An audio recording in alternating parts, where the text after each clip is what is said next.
Hi guys, and welcome back to my channel. In today's video, I want to share with you all my homemade hand sanitizer recipe.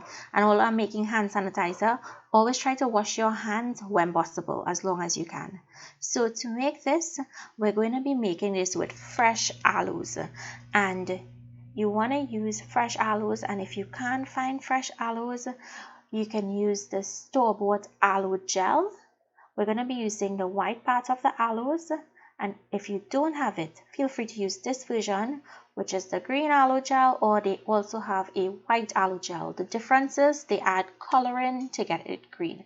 So whichever one you can find, using the gel just makes it easier, but using fresh aloes actually is better on your hands because there's not a ton of ingredients put in there. I have here my forest park punching rum, where you need an overproof rum. Something over 70, closer to 90% would be better. So this is 150% proof. We need an essential oil. Any type of essential oil you have on hand will work. A vitamin E oil, anything that's great on your hands to add moisture. You need an immersion blender, a whisk, and a container or a jug to blend everything in. So I'm going to start by peeling the aloes. You want to remove that green skin completely, exposing that white flesh, which is the aloe flesh. Once you finish peel this, you can go ahead and cut this up into your mug or your jug, whatever you're blending it in. You see how nice and clean that flesh looks without any of that green left behind.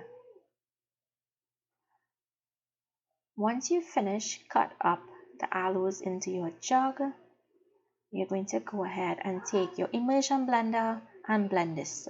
You'll notice while blending, it's going to get very frothy, so do not worry about that froth or foam. It's going to go away once we add everything else in. So blend it until it's really nice and smooth and it doesn't have any chunks in there. Next, you want to add in your essential oil. And then we're going to go in with our overproof rum. Now, if you had isopropyl or rubbing alcohol, 70 to 90+%, you can go ahead and use that. But I know that's sold out everywhere, so that's why I'm using the punching rum, which you can find. Add that in and give it a good mix.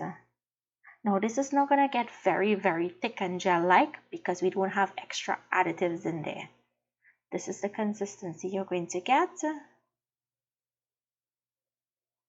And once it's mixed in properly, you can go ahead and pour it into your mug. But I just want to show you guys, this is the consistency when you use that aloe vera gel with that punching rum or that alcohol. You get a more gel-like consistency. So pour this into the container that you want to keep it in. And guys, although I made this is just for when you're out and about and on the go and you can't have soap and water. But as long as you can use soap and water and wash your hands regularly, that would be the best thing to use for this virus. So always remember, hand sanitizer, yes, to use it when you're out and about, but if you can wash your hands regularly with soap and water for more than 20 minutes minimum, for more than 20 seconds, minimum 20 seconds, that would be the best thing. So I hope you guys enjoyed this quick how-to video. Make it, let me know down below. I know hand sanitizer and all of these things are sold out, so I hope this video comes in handy for you guys. Thank you all, and I want you guys to stay safe, and I'll see you guys in my next video. Bye.